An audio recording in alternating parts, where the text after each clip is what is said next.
a baax ñoom ñi nekk ci bisik ñuy kontaan ci ñoom bu baax a baax jox leen cër ak nag ñi nga xam ne ñoo nekk ci yeneen point yëpp ñu leen di béggee di leen jox cër bu baax a baax Moustapha dañuy ñëw ak yow ci li nga xam ne moo di allo docteur allo docteur nag ak ki nga xam ne moo di docteur Mouhamed Diop moom itam mu am luñ muy wax ci li nga xam ne moo di làmb ju nga xam ne moom la ñu dëkkmal ànd seetaani ko dellu si waat. Docteur Mohamed Diop médecin du sport. fan ngeen toll ci dopage yi mbër yi di jëfandikoo te ngeen koy bañ. fi ñu ci toll xam ngeen ni def nañ ci sensibilisation bu doy ba bërkaati démb sax ñu ngi encore yónnee ay lettres CNG li ma ci mën a yokk mooy que sportif yi war nañ xam que tey fu ne mën nañ leen contrôler muy seen entraînement muy seen kër muy même bésu compétition. loolu yëpp même waxtu wi ñuy seetaan xëy na émission bi sax mën nañ leen ci contrôler donc faut que loolu mu leer li ñu war a xam mooy que benn sportif mënul ne kenn du ma contrôler bu ñu la boo nanguwulee ñu contrôler la bu ñu dafay mel ni rek dañ lay considérer comme ku jël loo xam ni day positiver benn contrôle maanaam dañ lay considérer comme contrôle positif. sa xalaat ci protéines yi ñuy jëfandikoo. waaw li ñu mën a wax ci mbirum yenn mbër yi nga xam ni nee nañu ñoom dañuy jël protéine foog mu leer gis nga protéine yi ñuy wax maanaam mooy rek li nga xam ni moom la ñuy am ci yàpp ak ci ganaar ak yeneen ba léegi sur le plan mondial scientifique. nit ñi déggoowuñu am na ñoo xam ni ñu jàng ba ne ñii naan la mën nañ sportif mën na sport te du jël protéine am ñeneen ñuy naan foog ñu jël protéine mais li ma bëgg a leeral ci loolu c'est que fi ngay jëndee protéine li ci gën a bari mooy ci ay supermarché yi ñuy wax grande surface loolu du foo xam ni garantie la ñun garab yi ñu xam te mu wóolu mooy yi nga xam ni moom la ñuy jaay pharmacie parce que sportif bu jël protéine ëllëg ñu contrôler ko mu positif bu mu ne man maa jël protéine yi du la tax a sobe.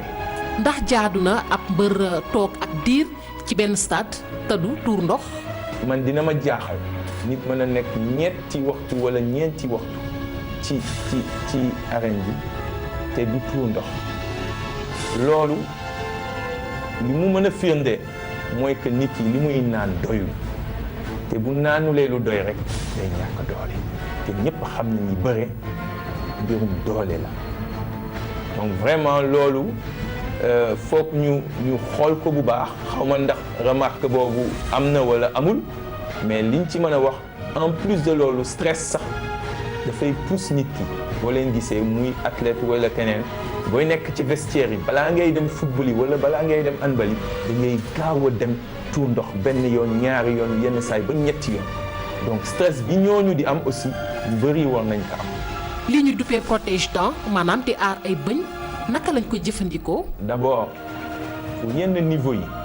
mais war nañ ko mën a individualiser maanaam da ngay dem ci foo xam ni war nañ ko ñi am xam-xam boobu ñoom ñu defal la empreinte defal la protège-dents boo xam ni dafa spécifique mais kooku dafa laaj xëy na moyen mais ñii di utiliser protège-dents war nañ mën a di entraîner parce que gis naa ay combats yoo xam ni deful sax benn minute nga gis nit ki commencé di génne parce que sonn na maanaam ñàkk na air parce que tàmmul di entraîner xëy na ak protège-dents ak di entraîner ak moom donc vraiment recommandation bi ñu bëgg a wax mooy que ñi di faral di entraîner ak protège-dents bi dañ ko utiliser rek ba sous compétition bi sinon dina leen gën a sonn. jërëjëf docteur Mouhamed Diop ñu ngi koy sargal bu baax a baax rafetlu ànd bi mu yàgg ànd ak ñun nag ñu koy bàyyi xel bu baax a baax li mu wax tamit lu am solo la. ñi xamul docteur Mouhamed Diop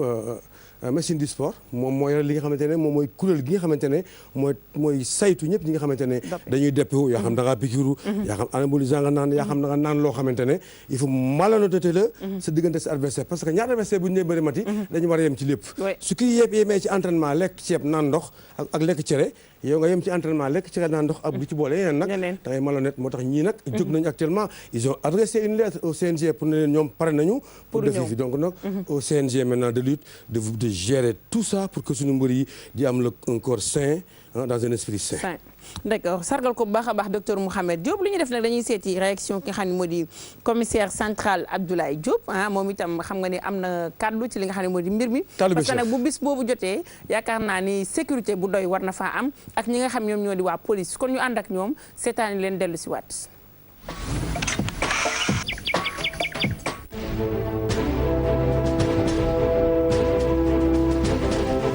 Le commissaire central de Dakar, Abdoulaye Diop, chef du service régional de sécurité publique. maanaam kaaraange la région Dakar bi man maay ki nga xam ne man la yàlla nattoo mu tegu ci samay loxo ma war koo sàmm say li ñu nar a prévoir comme dispositif ci côté Pikine ak li ko wër ak li dox diggante Pikine ba Dakar ak li ko wër mooy lutteur bi na Mohamed Ndao Tyson ku nekk xam na ni dëkkul biir Pikine actuellement mais nag Pikine la dëkkoo ba tax na buy béré mobilisation bi Pikine ak quartier yi ko war lay doon mobilisation bi également day intéressé ba cité Biagi kon dinañ jël ay dispositions de sécurité pour teg éléments yu doy Pikine teg ay éléments yu doy ci yoon yu nga xam ni fa la mbër mi war a jaar ba keroog ñu egsi ci stade ci loolu commissaire central bu Guédiawaye mooy gérer la zone périurbaine dinañ tenir ak moom ak ki collaborateur am ay réunion yoo xam ni ci la ñuy waxtaane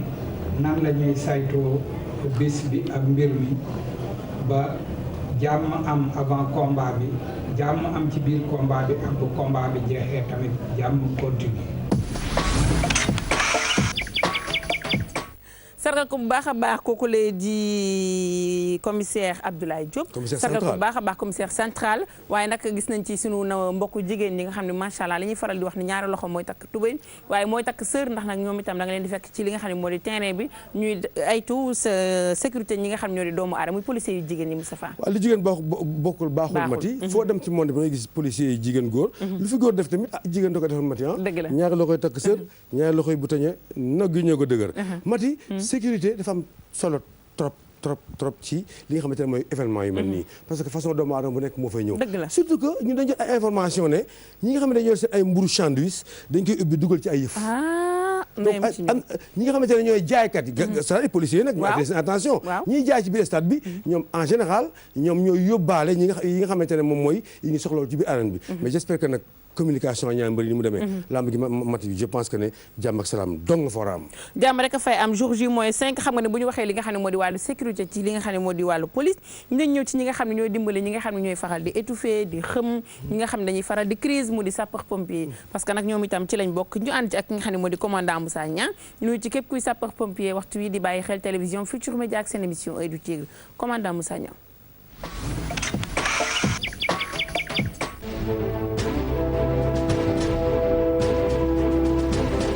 man la commandant Moussa Niang commandant groupement d'incendie et de secours numéro 1 bu Dakar waaw dama bëggoon def rek quelques recommandations d'ordre général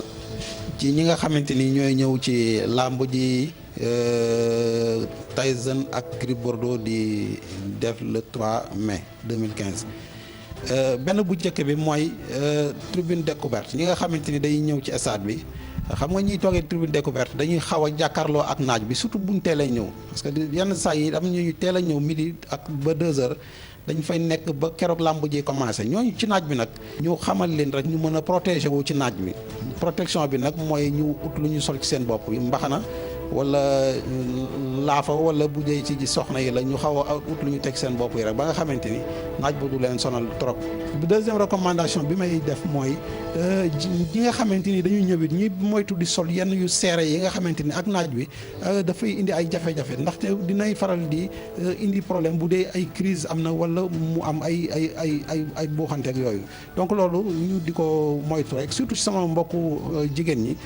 te it dinañuy gis làmb yi buy faral di jeex bu amee mbër bu daanu dafay bari trop ay crise te crise bi it niñ koy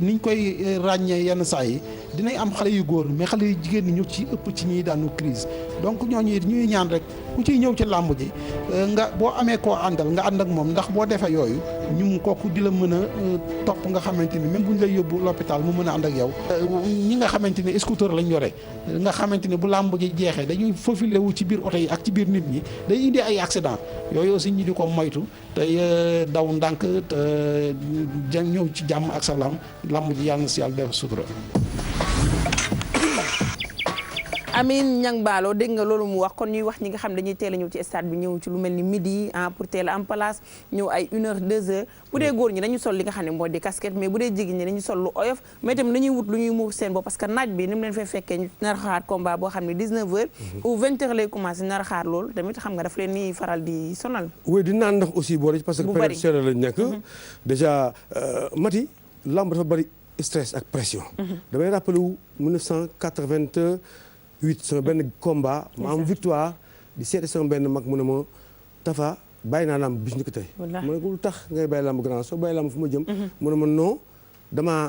damaa saw dama tuur ndox ci action bi nga def noonu comme ça donc bis ni ko tey sama parce que nit ki dafay toll foo xam ne que dootu ànd ak sa pression yi fort am na ñoo xam ne bu lamb tasee dañ koy bëgg a manifester par la violence daan nañ seen mbër ñuy sànni xeer ñuy dóor ñuy xeex am ñoo xam sax dañuy kontaan di dóoraate donc nag calme la laaj rek ak dal seetaan sa mbër bu daanee nga yóbbu mu ñibbi bu ñu ko daanee nga yóbbu mu ñibbi mu jeex tàkk dañuy ñëw nag ci li nga xam ne ba tey Moustapha sa yëf la mu di 97 sa diggante ak ki nga xam ne moo di Mohamed Ndao Tyson ñu décortiquer lamb jooju nag. Très bien Mati bismillah Mao bis bi le 7 juillet la tombé loon 1997 ci stade Demba Diop solidarité partage madame Elisabeth Diouf organisé ko Mohamed Ndao tolloon ci ñaar fukki at ak juróom Moustapha Gueye war ko magee peut-être tolloo juróom-ñaar wala juróom-ñetti at Moustapha Gueye nag moment bi sa baaraam sax bu ko jàppee daan la sa we bu ko jàppee daan la dem na ba ñu koy jaawale moom Moustapha Gueye ak jinne un jeune lutteur bu ñu wax Mohamed Ndao Tyson ñëw ak ñaar fukki at ak juróomam ñaar fukki at ak juróom nag ñoon di fàttali Mbaye Fall que ne mooy at bi nga xamante ne fa la nit di toll nag pour doon dégg daal yi nekk daal li nga kóoru làmb ji jour boobu fa la Mohamed Ndao Tyson tolloon Mohamed Ndao Tyson seen wetu càmmoñ ngemboo ngembul marron Mohamed Tyson ngembul marron la daan ngemboo takk sengoor ci ndigg li belle physique belle forme belle athlète gisal tànku càmmoñam Moustapha Gueye seen wàllu ndeyjoor gisal tànku ndeyjooram ba tey léewtoo yi jekk trop ku nekk yaa ngi nekk en garde nekk en position pour def le combat Mati Bamas Mao ñu dem maintenant Mati Mao triplé du droit 1 2 3 crochet gauche de Moustapha Gueye Mohamed Ndao Tyson reculé ba coup fa ñu jeex mu taxaw léegi nag bi mu taxawee nag intelligent ki lay moom Mohamed Ndao Tyson ak tànku càmmoñam di réagir Moustapha Gueye wàcc na coppet tànk bi mooy action bii fii nag am na lu fi jib nag loo xamante ne xëy na dañ koy yemale ci diggante Moustapha Gueye ak Mohamed Ndao Tyson mu doon bëre bi Moustapha Gueye ne coppet tànk Mohamed Ndao Tyson nag am na lu Mohamed Ndao Tyson yëkkati ci gémmiñam wax ko maa ko dégg mu xam ko ma xam ko mais terewul ba tey mu nekk dans la logique am na mbër yoo xamante ne Mati bu ñu tiitee dañuy bëree bu leen surprendre ba àgg leen fu ëpp ci la ñuy bëree je pense que Mohamed Ndao Tyson ci façon mbëri yooyu la bokk parce que moment bi amul expérience bu mat comme Moustapha Gueye am mais teewul xool fi ñu ko àgg léegi Moustapha Gueye amul dara lu manqué ci prise mu def jàpp na tànk ni mu ko war a jàppee képp na ko ci diggante ñaari tànk yi xool l'écart bi Mohamed Ndao Tyson indi fële actuellement Mohamed Ndao Tyson moo nekk ci en mauvaise posture babasement ñu dem léegi Mohamed Ndao Tyson xool fii Moustapha Gueye bu ñu ko wàññee Mohamed Ndao Tyson bañ daf ko ceinturer pour sukkur bi ko Tyson bañ xool accrochage bi loxo Tyson bi nekk fii ci kaw di crocheter mbaggu Moustapha Gueye ak taayu Tyson ak gabagi Tyson xool Tyson encore son pied gauche fi mu ko bëgg a yóbbu ji Bahamas maa ñu dem Tapha Gueye ceinture indi ko xool léegi nag lii nag mati nag gars yi pour ñi nga xamante ne dañuy expliquer naan Mohamed Ndao Tyson amul doole buñ ko waxati mënul bëre buñ ko waxati amul souplesse buñ ko waxati parce que lépp loolu la wane xool nañ ko ceinture pratiquement fii ku la wax Mohamed Ndao Tyson daanuwul doo ko gëm benn loxo bi rek moo ko supporté fi mu ne nii Moustapha Gueye ceinture ko ceinture bu baax mais bu leen fàttali ne accrochage bi accroché li mu crochet extérieur bi Mohamed Ndao def Tyson ci épaule ki nga xamante ne moom Moustapha Gueye droite ça a posé des problèmes Moustapha sànni ko nga gis ne moom Moustapha ñaari tànkam yaa ngi ci suuf benn baa ngi ni taxaw fii ci norme pied gauche bi taxaw ni fi norme ñaari tànk Tyson léegi nii yëpp a ngi ci kaw jaww ji Bahamas maa ñu dem mu dellu si waat jàkkaarloo Tapha Gueye di ko sukkur bi mais Mao le jeu des pieds yi Tyson def fii xoolal tànk Tyson fi mu ko dugal ci diggante ñaari xarit Tyson non fekk bëy way na mbuus Tyson daan na Tapha Gueye bu yàgg mati manin dafa am importance te solo Tyson bokk na ci prise favorite am moom mooy accrochage ak li ñaan ushumata mbot jol-jol loolu mën nga ci nekk champion du monde je me rappelle ñu ngi may expliqué un grand jeu de quoi di ma expliqué benn yóot tànk Tapha jotu ko en déséquilibre en équilibre Tapha di jéem a génn tànk bi mu bañ dugal ko ci biir gis nga tu as vu le jeu des jambes bu dugg à l'intérieur extérieur ba Tapha Gueye pare li muy def lépp nag di ko xar ngee pen pour tegal ko chaise Tyson accroché ko indi ko au devant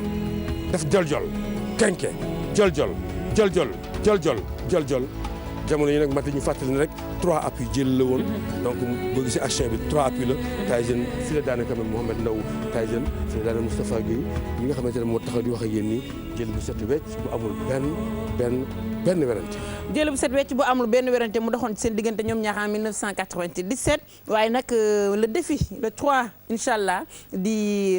5 jours rek moo ci des mu doxoon seen diggante léegi nag li ñuy def moo di Moustapha ànd ak yéen ci li nga xam ne moo di sunu zapping mais moment bi nga xam ne Tyson ak Moustapha ñu ngi bëri Moustapha mu ngi toll ci diggu ndawam boo dee xool keroog stade bi ñu bëree bëri ñu wuy si Moustapha la ñu wuy si woon mooy favori bi keroog Moustapha Gueye la woon histoire bi ki nekk pour expliquer ko dafa doy waar déjà les promoteurs du combat muy madame Elisabeth Diouf ak Solidarité Partage dañu ñëw fay Mohamed Ndao 6 millions fay ma 6 millions ñu dem ba ci biir ci jamono jooju madame président madame Elisabeth ñëwaat ne non moom du accepter loolu par ancienneté par respect man sama titre lay teg en jeu j'ai fait plein de choses je n'ai rien à gagner et tout à perdre donc mu ñëw doole war na benn 1 million ma am 7 millions ci combat boobu jamono nag 97 la woon ci la xaalis bi nag commencé ci la Mohamed Ndao nag jële flambeau bi laa nag bu ne ci kan ndax mati mag xale yi ñëw rek jële fi mag ainsi de suite gis nga barki Demba Ndiaye Balla Gaye Yékini gis nga barki Demba Ndiaye diw ak diw barki Demba Ndiaye diw c'est tout le temps comme ça âge bi dafay am différence ci lamb ji et puis génération bi topp ci ginnaaw benn génération bi dafay jaadu mu ñëw jël loolu dem yoonam benn ku fi nekk ci lamb di bëri itam di daan rek am na benn jeune bu ñëw di am 25 ans 23 ans 27 ans daan na continuer chez même man tamit bis day ñëw rek benn waaye ñëwaat ainsi de suite ainsi va la vie mati kon Moustapha moo ko wax ñu koy sargal baax a baax waaye sargal Mbaye Fall mi nga xam ne combat bi daf ci àndoon ak moom kon nañuy faral di wax ni ànd bu yàgg bi dëgg la di bàyyi xel ci moom baax a baax laa ko daaw nag jàpp ne koy fàttaliku ci fay la moo taxoon mais li ma ci bëgg dolliwaat mati xam nga mooy lan mooy bi ñu Ablaye Diack di invité pour ñu dem Kaolack mu jënd ñaari oto ne moom Mbaye Gueye moom Tigre de Fass moom mos a nekk sama mbër mais Mohamed Ndao Tyson doomu Kaolack dama am pour soutenir ko avant le combat musuma xam gis Ablaye Diack musuma ko dégg après le combat daf ma woo ba këram na ma yéen ñaar ñëpp damay ku nekk benn oto mais Kaolack laa koy defee waa Fass yëpp lànk nag comme barki Dembo Ndiaye rek Mbaye Fall rek a nangu Mbaye Fall taxaw ne non damay dem par force lii musu am ci lamb dafa war a am ñu ànd dem ko mu rafet ba bëgg a dee nag kenn xamul ko doon Tyson kenn xamul aussi kii kan moo nekkoon aussi Moustapha Gueye ñëpp tàcc ñu ñëpp ànd na ñun ñaar ñu ànd lëngoo dem jël suñuy trophée kon dem si yoon boobu ba léegi nag la vie est toujours belle ñu ngi continuer ay relations yu naas mu nekk lamb ji bëree man ma génn lamb ji bientôt nag man dafay génn lamb ji keneen Mbaye Fall a ngi noonu gis na ko macha allah xool le monde fou bi nekk foofu ci lamb ji c'est énorme Mbaye Fall moo nekk nii en costume Moustapha Gueye ci ginnaaw sol benn blouson ainsi de suite waa Fass yëpp ànd ak ñun jox ñu ay oto jox ñu ay car c'était vraiment beau loolu nag laa gisaat sax benn répercussion boobu laa gis Kaolack bi ñu demee bii passé ci diggante combat bi ñoom ñaar def seen face à face dama gis public bi xaw agité faral seen mbër man maa taxaw di leen dalal naa non tàccu leen ñu ñëpp di tàccu parce que respect boobu aussi def na sama xol trop lu baax parce que làmb rek la ñëpp di ko bokk di ko def benn Sénégal la dañ koy bëri mu jeex ñu romb ko yeneen combat ñëw lu sëtu mari seen bi wax Moussa Waye jàppali dëgg la ndax waxoon na fi ànd bu yàgg bi dëgg la kon nag ànd bi dëgg la ñu koy sargal baax a baax moom Mbaye Fall di kontaan ci moom jox ko ceex ci moom sax la ñuy àndalaat ak li nga xam ne moom moo di sunu zapping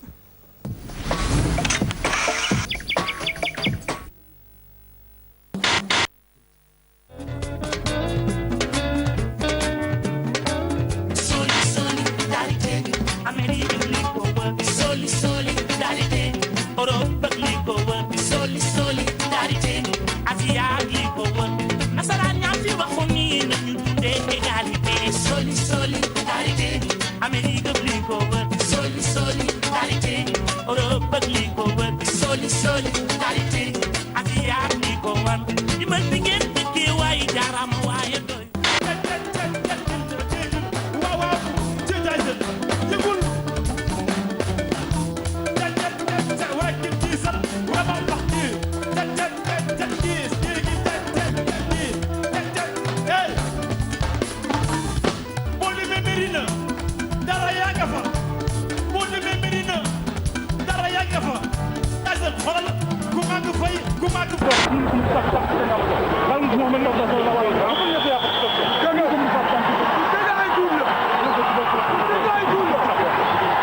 dañuy yàgg a wax ne Tafa Gueye mbër muy luwee nekk du ko daan.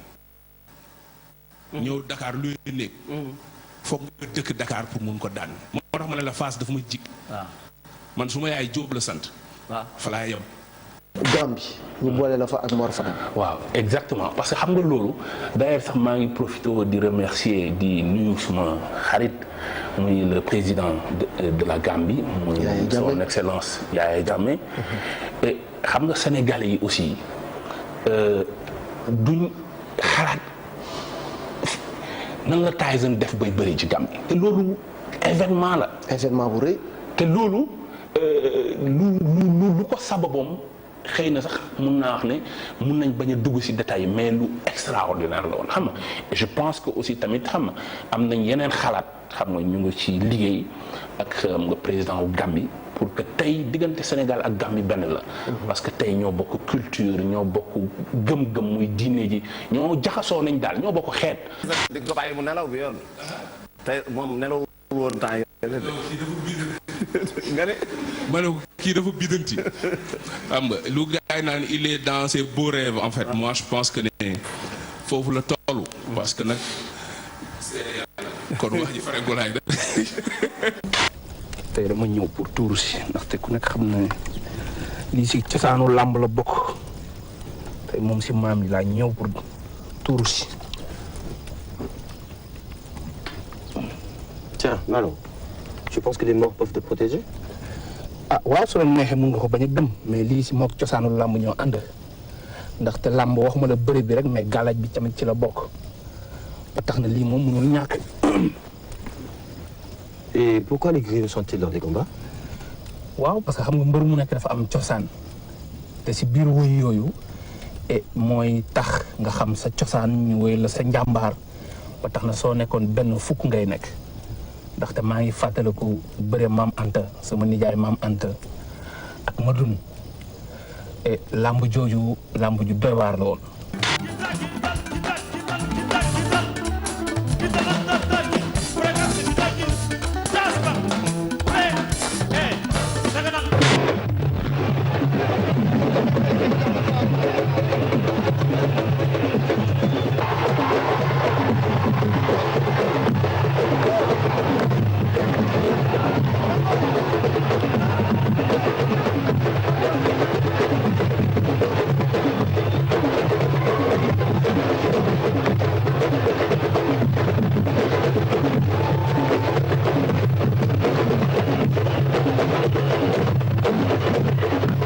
Tyson nag bokk nañ ci équipe nationale bu bees bi nga xam ni ñoo dem barke dem ba rek jeu amoon ci Tunisie Tyson doon na sànni ku peñ Baba ngee bëgg a dem Baba der bëgg a dem Tyson ak moom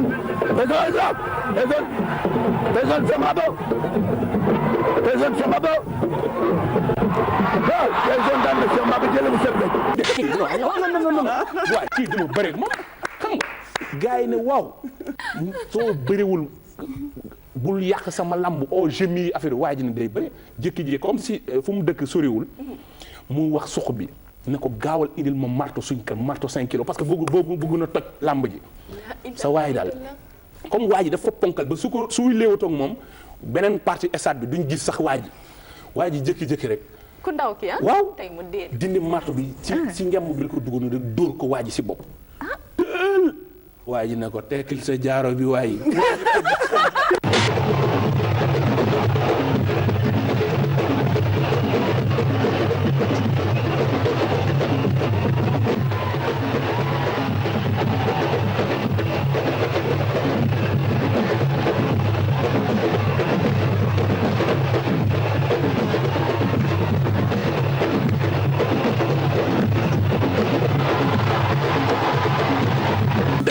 ba pare dinañ mën a dugg ci qualité yeeg ay xam nii nangam mais bon xam nga soo xasee dem ba war a bëri Tyson wala nga dem ba war a bëri Balla Gaye rek foofu bëri rek dafa des amatul léegi nag après nag xam nga joxalante yeeg waxante yu baax yeeg yu rafet yi xam nga comme ni ñu koy defee nii xam nga moom chaque jour mu yónnee moom dafa baax rek chaque jour mu am ay affaires yu ma yónnee xam nga. Yo da gaso, bu dee man da gaso, so do xel ndaxte keroog njàmbaar feeñ na fa ak mënu bëre. ndeysaan Malaw doguma la waaye fàtte nga li nga ma làmb ji wetti woon lool mu diggante Maam Anta Amadou keroog ba jant bi la nga jëm mbarax arène baa ngay toj jumu ni way jumu bi di rëkk maa ko wax ñaari jàmbaari jàkkaarloo mun naa sax ne tey am ngeen lu jafe parce que su bi mu duggee si làmb ak léegi soo ko xoolee yàgg na te kenn mësumaa gis télé kenn mësumaa gis rajo ne mun naa sax ni coow daf ko mës a topp parce que depuis mu nekk xale dafa mës a liit dem si yàlla Ibou Sow boobu ma lay wax te mu doon yore photo baay bi moom photo boobu ci moom la ko yàlla jagleeloon.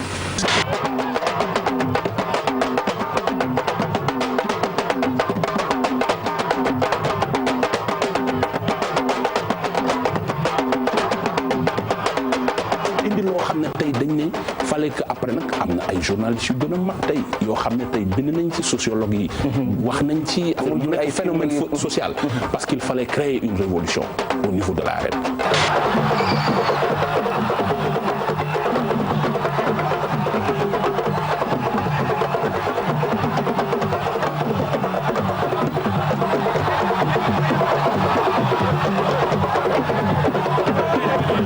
À côté de Tyson se trouvait Tafa Gueye lui aussi. Tafa n'a pas été en reste car il a été aussi ovationné. Tu penses que sa nijaay bu daanoon gréew bi dina xame. non loolu duma la si tontu ndaxte sama nijaay moo daan mais magu démb yi lépp lu ñu mos a wax rek dañ koy sàmm. Malaw ci ñoom maam ba tey ji bu xare ma sanam géwél yi daan jiitu gis nga ñàkk xam li mu war a bari na.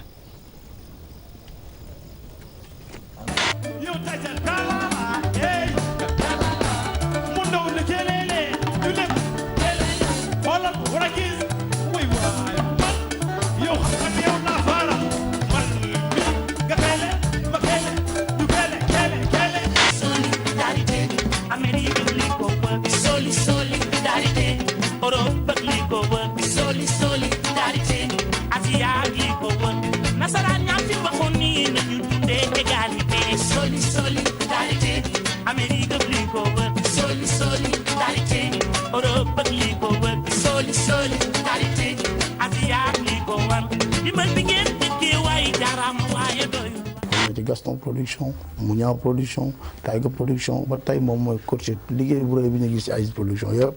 ci wàllu audiovisuel moo koy coaché moo koy piloté moo koy supervisé kon boog l'œil du tigre mooy émission bi nga xam ni moo innové émission bi nga xam ni aussi moo révolutionné lamb ji li gars yi di wax rek l'œil du tigre rek moom la ñàkk koo seetaan ba ñu wóor kon boog merci à l'œil du tigre.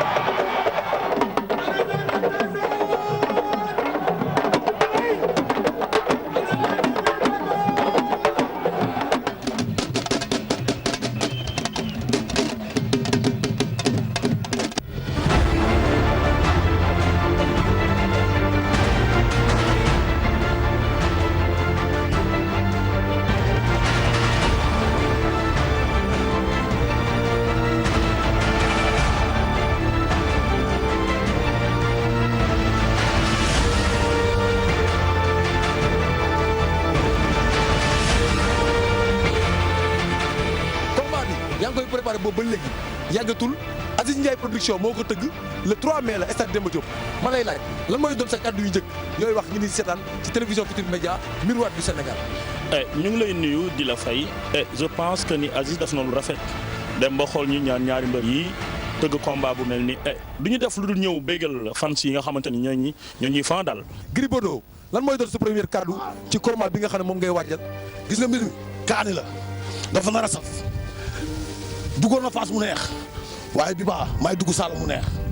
dinaa ko xamal ne ko mbër bi lamb ji ñaari yoon la ku daan di nga daan ñaari yoon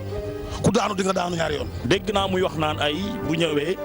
pour ñu door box man duma moromam man dama koy duma. mais Dakar du saf ñaari yoon Dakar benn nga koy batax mais doo ko taxamti ko ñaari yoon doo ko safal ñaari yoon xam nga fas fu mu ne fan la gis nga fa xam non dina xam ne dégg bokk la minus o fogole séeréer rek na fu andoona ren séeréer ne tig na taxum ci na faaxa tig na a faaxa ta teg na séeréer ko fi yoon a faaxa ma nga xam ne sama mbokk séeréer ñoom ñëpp maa ngi leen di woo di wax supporters yi bu ñu bugguma benn violence ñoom ñëpp la ñoo stade sañse def parfum toog noblesse xam ne waa Fass te Fass fu ñu dugg ñu xam ne Fass yi fa Mouhamed Ndao Tyson Gris Bordeaux joxante leen loxo ñu dal di joxe rendez-vous le 3 mai stade Demba Diop joxante leen loxo mbokk yi photo de famille Mouhamed Ndao Tyson ak ki nga xam ne mooy Gris Bordeaux le tigre de Fass.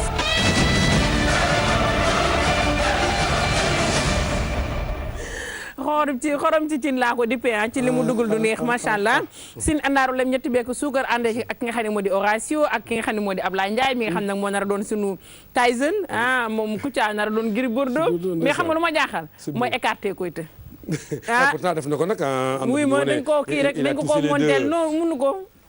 jéem na ki dara quand même mais li gën a doy waar mati moom mooy le lendemain combat bi ñaari mbëri war nañu bàyyi xel ci ki ci daanu xanaa déggoo lu mu wax nee na ku daan di nga daan ñaari yoon waaye ku daanu di nga daan merci encore Kouthia merci doy na waar merci Ndiaye ci lancé boobu la ñuy desandi ba tey bégal suñuy xol ànd ak ki nga xam ne moo di Mouhamed Ndao Tyson mu léebal ñu xam naa ne boo ko waxee ñu bari dina leen jaaxal sax mais tey Mouhamed Ndao Tyson moo ñuy defal li nga xam ne moo di rubrique bi nga xam ne moo di maye ñu ànd ak moom xooli ko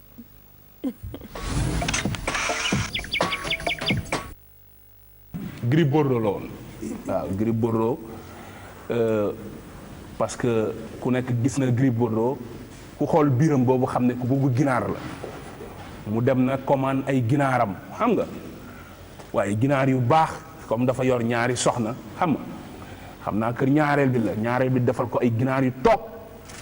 waaye Gris daal sa waaye jaaxaan nag xam naa tëddi si lal bi nag def ngegenaayam nag aj tànk yi di préparer combat ak Tyson waaye ñaareel bi jënd xam nga rek jigéen aussi tamit foog nga jàppale ko togg ginaar yi roof def affaire yi defar bagage yi ba mu des affaire mburu nag mu ne ko Gris yow waaw mburu de amul mu ne ko oh chéri xam nga nag tubaab la nag moo fi créé ay déjeuner au lit ay affaires yi demee noonu xam nga sa waay ndaanaan la ne ko non chéri mais mburu amul de mu ne ko non attends toi aussi bàyyil ma dem uti mburu waaye sa waay def shortam rek ak xam nga benn ngàll affaire yi demee noonu quoi waaye génn rek ne traversé ne day dem uti fekk ay booru 1h du matin affaire yi quoi week-end bi comme bëri duñu entraîné mu traversé terrain bi rek tase police quoi xam nga comme moom dafa ñuul nag dem dem mel ni waay yow sàcc yooyu policier taxawal yow foo jëm mu naan xam comme dafa xaw a dër noonu mais xam nga man la mu ne waay sa carte d'identité nga naan ma ay man la Gris Bordeaux nga naan ma waay yow où sont tes papiers mu ne non waay na ko waay dugalal kii mu ne non mburu fekk mi ngi teg ay ginaaram de waay yow mais cata ko jàpp te waa ji dugal ko si oto bi quoi nag waaye dugal si ni ngeen def sàcc nga rek yow ku la xool sa yaram bii nga xam ne yaramu sàcc nga naan Gris Bordeaux yow Gris Bordeaux dina dox heure bi xam nga fekk policier bu bees la xamu ko waaw waaye yow sa waay njël amul téléphone munul wax ak jabar jaa ngi toog di koy xaar ndeke Gris ramasse nañ ko te moo commande ay ginaaram xam nga cat dafa gaaw moo tax tamit affaire yi foog ngay musul si cat sa waay daal ñu takk ko dugal ci oto bi mais Gris lu nekk jéem na ko wax policier bi affaire xam nga dafa am policier yoo xam ne vraiment nag bon en fait suñ mbokk yi dañuy carré quoi vraiment c'est des professionnels ñoom it dañuy def seen liggéey affaire yi demee parce que gis na ne waa ji dox na amul carte d'identité da ko war a yóbbu poste daal pour ñu vérifier mais waa ji baab mun na ko mais man sama jabar laa war a jëndal mburu affaire et puis dama def ay ginaar mun na ko waaye da ngay dem sa waaye daal noonu la demee poste ba foofu la toog ay caaf la mujjee quoi ak soow ba bër set jot sa waay ginaar yi sa waay mujj ko lekk loolu daal laa amoon lu may may wasalaam. c'est beau Moustapha ay ginaar ba ci caaf. c'est grave ah. non doy na waar Gris booy génnati leen yóbbaale sa carte d'identité waaye. très bien mais Macky lii mooy wane rek mbër yi de loin bu ngeen déggee. seen leen mais Moustapha sànq da nga jaune na. waaw mais tey ma ñëw rouge. donc pour yemale rek. sànq Tyson Gris laa nekkoon. tey ma nekk Gris Tyson. waaw boo xoolee mati mbër yi ñëpp baax. ku ci bon gisoo ko ci. macha allah malheureusement nag que ne bon. liggéey bi ñu liggéey heureusement la. parce que mooy seen gagne-pain mooy sport violence la. kurpañ nañu dóorante jàppante daante mais. bu paree doon am ay xarit. koo ci fekk këram day doon kuy foog ay doom. macha allah ay doom maye yii. nekkul télévision bi la de. noonu lañ mel ñoom ñëpp tout le temps boo ci cuq may rek. dina la mayal donc encore merci encore une fois. Mouhamed Ndao Tyson jaajëfal ko bu baax a baax ba tey dañuy desandi ci li nga xam ne moo di kii kan la nag tey dañuy dem xooli ñoom Bibiche wax ma kii kan la Apulaay Moustapha Gueye kii kan la.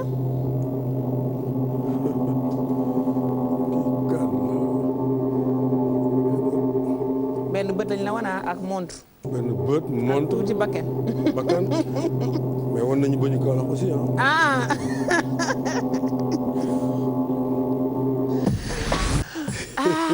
kii kan la. Mouhamed Ndao Tyson borom génération bul faale. ñu ànd xooli ndax moom la. ñu noonu.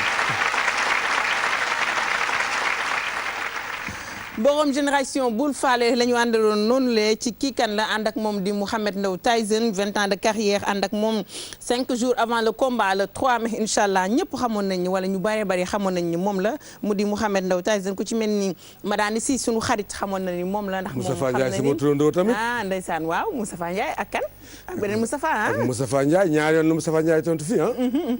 Alioune Gueye marché HLM moom itam xamoon na ni ki nga xam ne moo di Tyson la. Ibrahima Pouy tamit xam na ne kii Mouhamed Ndao Tyson la. am na keneen koo xam ne sunu turandoo papa la sunu turandoo xarit la mu di Mbaye Gueye xamoon na ni ki nga xam ne Tyson la. exactement David Diagne xam ne Mike Tyson la Alassane Amar. xam na ne Tyson la Gris yàlla na ko yàlla may ndam. fas rek bon enfin ku nekk yaa ngi ñaanal sa mbër Mouhamadou Ndao Tyson la moom la Ngoy Diop wax. Halal Abrahama tam loolu la wax. Tata kii c'est Tyson. xam naa tata bi yow lay waxal peut-être Mati. maa ngi koy remercier moom itam baax a baax Mass Maodo Malick Faye moom itam xam na ni Mouhamed Ndao Tyson ndax nag dafa bañ ba indee photo am daan ñu koy insérer ci li nga xam ne moo di message bi. L'intérêt de la lutte et de la révolution Tyson la nee na. l'homme le plus intelligent de l'arène Tyson la nee na moom Diazito Diop. kii nee na le grand Tyson la. kii ne Cheikh bi la. moom Malal Mbaye. ñoom ñoo fi jot a jaar nag Moustapha ci li nga xam ne moo di message yi xam ne ki nga xam ne moom moo di Tyson la waaye ki nga xam ne moo nekk ci ligne bi moom laay waxal di Mouhamed Ndao Tyson maa ngi lay ziar allo allo mu mel ni ñu ko xaarandi ko ci li nga xam ne moo di ligne bi Mouhamed Ndao Tyson ba tey ñu war a jokkoo ak moom mu wax ñu nag kàddoom yu mujj laata li nga xam ne moo di combat bi Sat Diop ñu koy nuyu moom itam baax a baax ci diwaanu Italie ak ñi mu nekk ñëpp tey bàyyi xel télévision Futur Média Moustapha kon dañuy xaar rek Mouhamed Ndao maawa jottali ñu ko allo allo ma wax la ma waxoon rek gars yi bu ñu tolloo fii du ñu bëgg a wax ak jigéen ok dañu wax ak jigéen xaar ñu essayé ba xam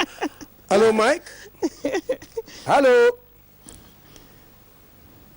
hello you're on Mike.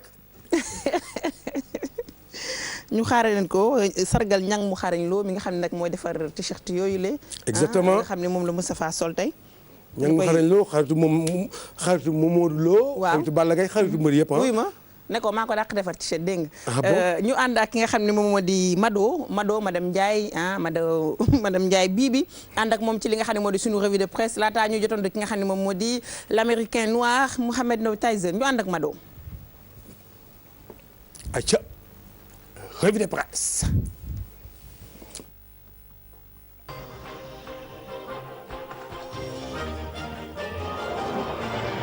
salaamaaleykum mbokku téléspectateurs yi ginnaaw bi ma la nuyoo soxna Mati ak tonton Moustapha Gueye ni ñu koy defee nag mardi bu ne rek ñu yëraleen nag li gën a fës ci yéenekaay yi fi ñu yaakaaree ni lamb suux na ba promoteur yi di ko woon ginnaaw yéenekaay bi di sunu lamb weddi na lu ne mel ci xëtam bu njëkk mi ngi ñuy fësal nataalu ki nga xamante ne moom moo di ñaari promoteur yi di Gaston Mbengue ak Aziz Ndiaye mu mel ni mun nañu njot lëkkaloo ci seen diggante ki leeral digganteem ak adversaire am moom moo di Tyson moom mi wane xel bu dal ba di dànkaafu le 3e tigre de Fass kooku nag moom moo di Gris Bordeaux dinaa la duma ba pare teral la Tyson itam ci ay kàddoom mi ngi ñuy fàttali bi mu fi daanee ki nga xamante ni moom moo di Moustapha Gueye ba pare terale ko li nga xamante ne moom moo di oto bu dee expérience man maa ko ëpp Gris te mentalement man maa ko gën a taxaw rax ci dolli ancienne gloire u Pikine yëpp ñu ngi ci sama ginnaaw kii di Mor Fadam itam mi ngi joxe xalaatam ci technicien yi ku mel ni Yékini mun naa doon risque ci Eumeu Sène bu fekkee jàkkaarloo am na seen diggante waaye mi ngi ñuy fàttali ki nga xamante ne moom moo di Balla Gaye itam soxlawul muy gàddaay bay am année blanche fii yëg déwén maanaam déwén sax Balla Gaye mun naa bëre waaye ku mel ni Mbaye Fall itam kooku nag moom mooy borom l'Oeil du Tigre moom mi bokk nag ci écurie Fass mi ngi sargal ki nga xamante ne moom moo di Tyson te di wane ni ki nga xamante ne moom moo di Tyson ànd nag ak professionnalisme ginnaaw bu mu xamee ni Fass la bokk mi ngi koy nangul li nga xamante ne moom moo di interview am waaye kii di Tyson mi ngi ko ci dolli bu doonoon sax Moustapha Guèye moom itam bu ñëwoon dinaa ko jox sama ay kaddu ndax lii lépp liggéey la te làmb kese la ki joxe waat ay xalaatam ci biir yéenekaay bii di l'Observateur moo di Max Mbargane mi dellu si ci diggante Tyson ak Gris Bordeaux ci ay kàddoom nag kaawoo mun na ci am waaye Tyson ak Gris Bordeaux ñu ngi ci pression bu dul jeex te erreur bu ndaw mun naa indi njombe ci ku ne mbokku téléspectateurs yi fa ñombe amul jàmm sax fa nag moom moo di fee ca teeru bi ci soirée de gala bi Aziz Ndiaye promoteur amaloon ngir jàkkaarloo bu mujj ñaari mbër yi diggante Tyson ak Gris Bordeaux yéenekaay bi di sunu lamb moo dëggal lu ne mel ci xëtam bu mujj mi ngi ciy fësal nataalu mbër yi nga xamante ne ñi ngi doon bëggee Wally Seck di way Salam Diallo di taasu Aziz Ndiaye di battre Tyson di ko felu Baye Ma Njondo di kappar ñi Aïda Samb moom itam di way waaye kii di Ibou Kane ak Boubacar Niang bu Defleng ñoom nag ñu ngay defanteeg paak ak fourchette kon nag man mi mati xanaa ma delloo la rek samay kàddu ginnaaw bi ma noppee wax waaye balaa loolu di fàttali nekk juróomi fan a ci des wëre ba dem kéng ba waxe mag dem geñ tàlli ba tax na ku am jaay bu la yeboo nga jaay ko ndax dimanche le 3 mai ku ci yóbbu jaay boo sàgganee da nga lambale kon nag di fàttali na nag tey mati man lambalew ma de ñi ma dar nag moo di Frédéric ak doomu ndeyam kooku mooy kan jigéen ji mën góor kooku mooy jatu kon nag delloo naa la kàddu gi ba beneen yoon. moom dama koy namm saa su ne damay kontaan ci moom saa su ne ko bi di ko sargal baax a baax madame Ndiaye ak nag Black and White bi nga xam ne tey ji moom la maye kontaan ci moom bu baax a baax Mouhamed Ndaw allo allo oui maa yaa ngi ci jàmm sant yàlla bu baax alhamdulilah ñu ngi lay ziar ma bàyyi la ak Moustapha mu nuyu la lu tax nga may bàyyi ak Moustapha doo ma nuyu man la war a bàyyil moo tax asalaamaaleykum cheikh bi ma ne ko soxna Mati. naam lu tax ngay gaaw di may bàyyi ak Moustapha. non dama dégg ni mbëri bu ñu tolloo fii duñu maanaam du ñu sawar di laamiso ak jigéen quoi. non ñun ay bul faale lañ. waaw wax nga dëgg bul faale moom mooy suñuy sœur. ndeysaan suñuy jabar. macha allah ak suñuy yaay. ndeysaan kon si yéen ngeen bokk ñun tamit si yéen lañ bokk. ah kon alhamdulilah waaw mais passe ma grand champion. aywa champion waxal ak moom. how doing nigga. Hey, I'm fine, and you? Hey. You feel alright? Yeah, I'm alright, man. ok sëñ bi ñu ngi leen nuyu di la jox sa gëdd di la jox sa cër. di la laaj nag déjà première question mooy nan nga gisee l'émission. spéciale Tyson bi tey. waaw alhamdulilah rabbil alamin ñu ngi sant yàlla bu baax di julli ci yonent bi sallallahu alayhi wa sallam. di gërëm suñuy sëriñ Maolana Cheikh Ibrahim. di gërëm suñuy waajur. et déjà di rafetlu émission bi. et je pense que ñi nga xam ne am nañ chance jaar fi wax nañ ko nekk na émission bu am solo. parce que comme on dit rek ku yokkul da ngaa wàññi. et que ki nga xam ne mooy concepteur bi ñëpp xam nañ ko comme ni ko promoteur bi waxee muy Mbaye Fall. très bien. nekk nit koo xam ne aussi j'ai eu à le dire wax naa ko buñ tasee moom chaque fois rek xalaatam ci luy yokk la et muy yokk mu tombeek aussi. di ñuy yokkal parce que tamit mënoon na yokk ailleurs mënoon na évoluer ci benn secteur mais yàlla dafa def mu nekk dans l'événementiel ba pare nekk aussi tamit dans le cadre en fait de la lutte. lamb ku ci jàpp rek defe naa ne axlu lamb yépp nga jàppal kon émission boo xam ne la vraiment ñëpp ñu ngi koy rafetlu ñëpp ñu ngi koy suivre. jërëjëf. Mouhamed Ndaw yaa ngi toll ci fi nga xam ne moo di 5 jours avant le combat 5 jours avant jour J mu di le 3 mai naka nga maanaam moment bi nga toll nii ci yan maanaam préparation yu mujj yi.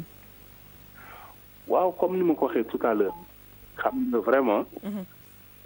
période bi mun naa xam ne daanaka mottali rek ci kàttanu suñu borom moom moo ci gis quoi. xam nga et que tey. et il faut que ñu revenir un peu par rapport ak l'historique gu làmb ji fu mu jógee parce que làmb ji 2013 la woon ba 2015 kon daanaka sooy xool presque léegi mu def ñaari at mais loolu yëpp ci coobare suñu borom la xëy na c'est l'occasion aussi tamit vraiment et remercier ñi nga xam ne ñëpp vraiment jàpp nañ ci sonn nañ ci quoi. muy fi nga xam ne foofu lañ dëkk muy Pikine suñ xarit yi suñ mbokk yi suñ am di jàmm yi ak tamit waa Saalum bi nga xam ne foofu laa cosaanoo xam nga di profiter aussi occasion bi vraiment ngeen may ma ko déjà parce que tamit depuis que ñu signé contrat bi ñoom nekkatuñ ci jàmm muy Pikine ak waa Kaolack ak mun naa wax ne sax Sénégal yëpp de manière générale parce que suñu wax Tyson mbëru askan bi la comme ni ma ko waxee man woo sañu ma def lu bon sañu ma wax lu bon sañu ma ko xalaat sax kon tey maa ngi profité aussi occasion bi ci massawu ñëpp parce que combat dafa métti soo ko xasee am doo am jàmm sa écurie sama encadrement sama waa écurie sonn nañ ci lool et waa aussi tamit quartier bu ma dëkk parce que ku nekk xam na mbër et une génération ku mel ni ñoom Mounzir ak Kligam ñum àndal ñoom Abdoulaye ak ñëpp ñoom Mampaye ak xale yëpp vraiment Médine ñëpp génn et waa Kaolack aussi tamit génn teeru ak lu làmb ce qui est extraordinaire et loolu vraiment tey ñu ngi leen ci njukkeel waa Casamance di njukkeel waa ñëpp vraiment ku ma fàtte rek nga xam ne émotion moo ma jàpp mais nekk na loo xam ne aussi tamit loolu je tenais à le dire parce que tamit làmb dafa métti te du benn nit aussi moom moo koy def kon comme 5 jours moo ci des et pour revenir ci question bi vraiment ñu ngi koy def ak xam nga relaxation bu fi mu nii période de relaxation la da ngay yeewu def cukki comme ni ko champion bu mag bi xamee Tafa Gueye et puis def say dernier réglage xam nga loolu daal foofu lañ toll. ok Mike combat bi importance bi nga ko jox ak fi nga ko teg sa ban combat la fàttali si biir carrière. sama combat ak yow. ah donc da nga bëgg a signifier ne kon Gris Bordeaux combat revanche ngay bëre nga koy may donc. non absolument. ah oui xam nga yéen waa Fass. écurie bu mag ngeen en fait. xam nga da ngeen xam làmb.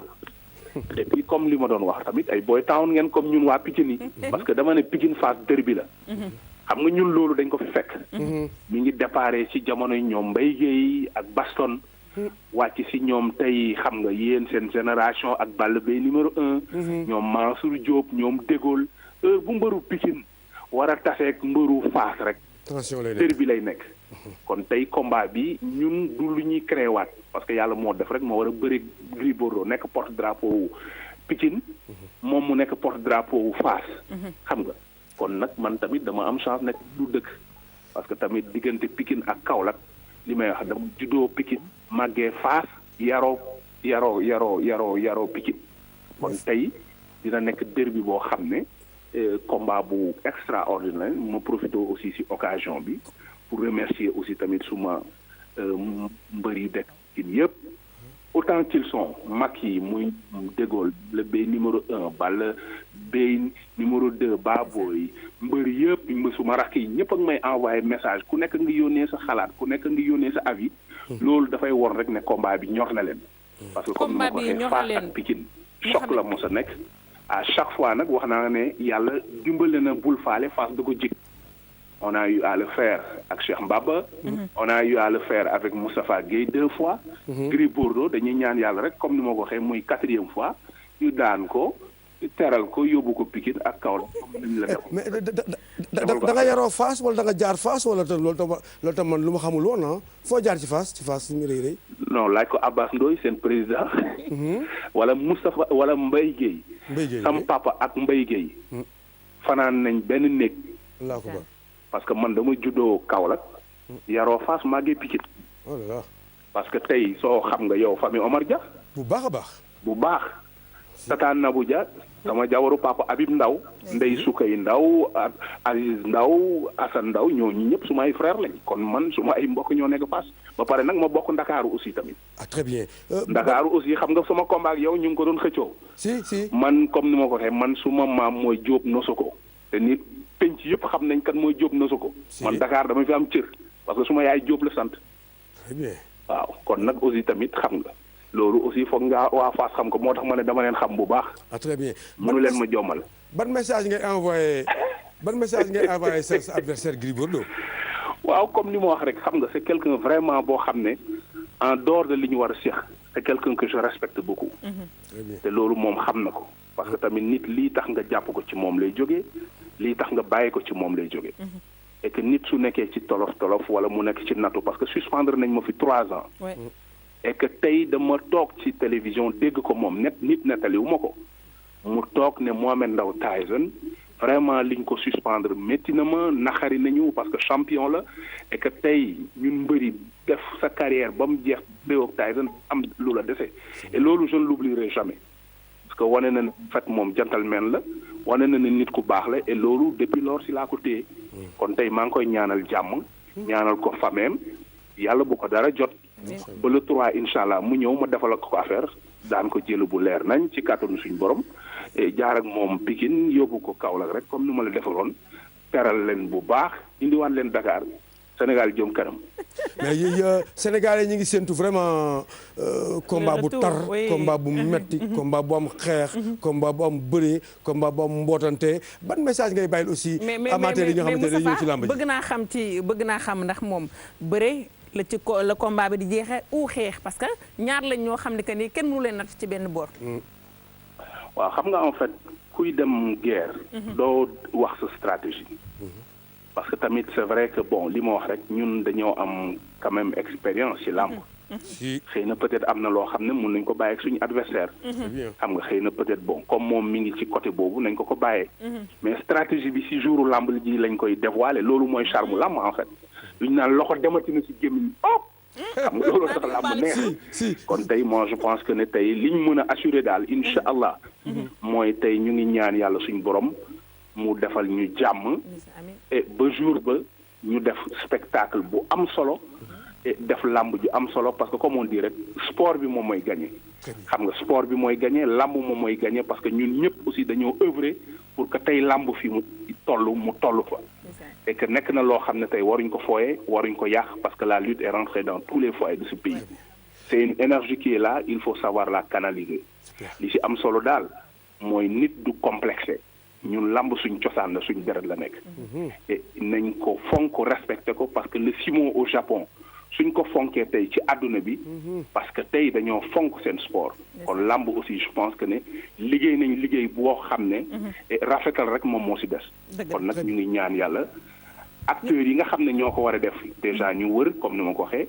et yàlla nag ñëw ci jour bi mu may ma ndam bu sedd guy ci kaw Gris Bordeaux mais champion la collaboration bi nga xamante ne Aziz Ndiaye def na ko ak Groupe Futurs Médias lan nga gisagum ci la promotion du combat ak Groupe Futurs Médias naka la ñu taxawee lan nga ci am comme grain de sel waaw xam nga tey en fait je profite aussi de l'occasion pour féliciter en fait groupe bu mel ni Groupe Futurs Médias parce que pour man c'est une télévision culturelle en fait xam nga parce que de par ki nga xam ne tey moom moo ko créé muy monsieur Youssou Ndour xam nga waaw mu nekk tey un monument dans ce pays sur le plan culturel et j'ai l'habitude aussi de dire que lamb c'est pas du sport parce que en dehors de l'aspect sportif il y a l'aspect culturel en fait xam nga kon nekk na loo xam ne aussi suñ defee link l'événementiel ak tey une télévision bu mel ni tey la TFM seen ànd seen collaboration dina xarañ trop et que loolu yëpp bénéfice su làmb rek lay nekk parce que non seulement en dehors de le fait de créer une télévision ku nekk xam na ne télévision c'est du contenu tey suñ demee tey aujourd'hui bay ñoom jëlaat seen xaalis di organiser ay combats je pense que ne loolu avantage u làmb la kon collaboration bi nga xam ne entre Aziz Production ak TFM je pense que ne collaboration bu rafet la kon ñun en tant que acteur en tant que professionnel lu ñu mën rek mooy tamit jàpp ci te comme nu ma ko waxee sama interview tout à l'heure jàpp ci c'est très simple mooy être professionnel sur toute la ligne rek loolu suñ ko defee rek vraiment kenn ku nekk dina ci mun gis boppam ñu ngi lay jaajëfal bu baax a baax rafetlu ànd bi nga ànd ak ñun rawatina nag ci moment bi nga xam ne c'est très difficile pour nag wax dëgg fa yàlla ñu jot la ngeen may ma xam nga tamit vraiment et ma gërëmaat rek xam nga santaat xam nga ñi nga xam ne waaw nit yi nga xam ne vraiment jàpp nañ bu baax ci événement bi et je reviens aussi tamit xam nga toujours si waa Pikine parce que dañoo mën bés mën derby parce que dañu bëgg mu nekk une belle fête nekk mobilisation exceptionnelle d'ailleurs sax suba war nañ fa def déjà répétition. tambour major bi xam ne mooy bu Kumba war fa tëgg ak xale yi. pour chorégraphie yi war a def. pour que fête bi nekk fête bu extraordinaire parce que dañuy bëgg a wanewaat lu bees xam nga jour le 3 di gërëm bu baax waa Kaolack waa Medina Baye di gërëm waa Léona Niassène Alaaji Ibrahima ñu ngi koy yaakaar ci combat bi. waa Kaneen sama kër maam Alaaji Ousmane Kane di gërëm aussi tamit sëñ Cheikh bu Ndorong di woo sama mbokk Saalum Saalum yëpp waaw su ma ne Saalum Saalum yi waa Jamal waa Dimisxa waa Mbel Bopp waa Siwal ñëpp maa ngi woo sama mbokk Saalum Saalum yëpp vraiment pour ñu jàpp ci combat bi. mais waa Fass nag du leen woo xanaa ñoom. su ko defee nag ma defal affaire Gris Bordeaux. waa Fass de xaw mais woo waa Fass ah. waaw non xam nga man yow xam nga yéen déggoo dama leen di defal affaire ba pare. après nag soog leen a woo Kaolack dama leen di noggatu su ma leen noggatoo ba pare nag woo leen Kaolack rek defal leen teranga parce que tamit xam nga waa Saalum Saalum dañoo mën teranga woo waa Mérina Sabax woo génne ngoyaan yi ñu delluwaat cosaan rek parce que xam ngeen Tyson moom mooy borom kawoon ak Kaffrine macha allah xam nga bëlëm dugg man tàndee ne aram faxa borom dimanche guy njulli wasalaam mais ça va yaa ngi génne yoo xam ne gars yi xamuñu ko woon cewa yaa ngi génne ngéwéle di génne dooj di génne waane te 5 ans 6 ans 10 ans en arrière daawoo communiqué nii c'est quoi le nouveau Tyson non jamonoy dox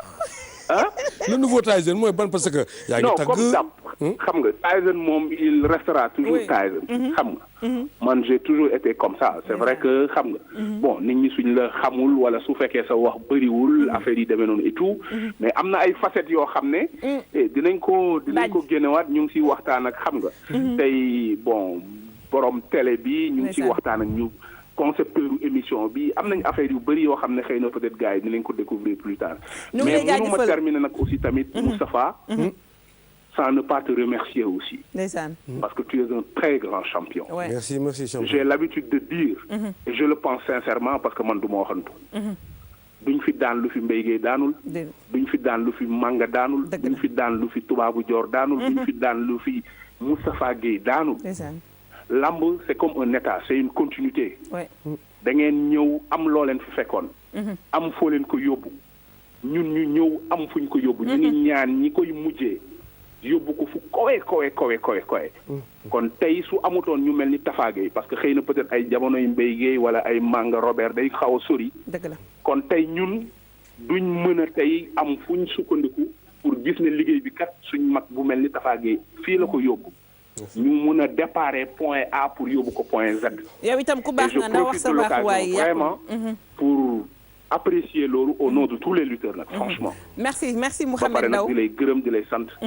di wax Mati nag sa musóor toog na. wasalaam. oui ma tuddee naa la ko dégg nga ndaw Kounda Sandé ne borom dëkk maanaam aram faxa comme ni nga ko waxee léegi tuddee naa la ko. merci beaucoup. bonne nuit. bien les choses à madame ah.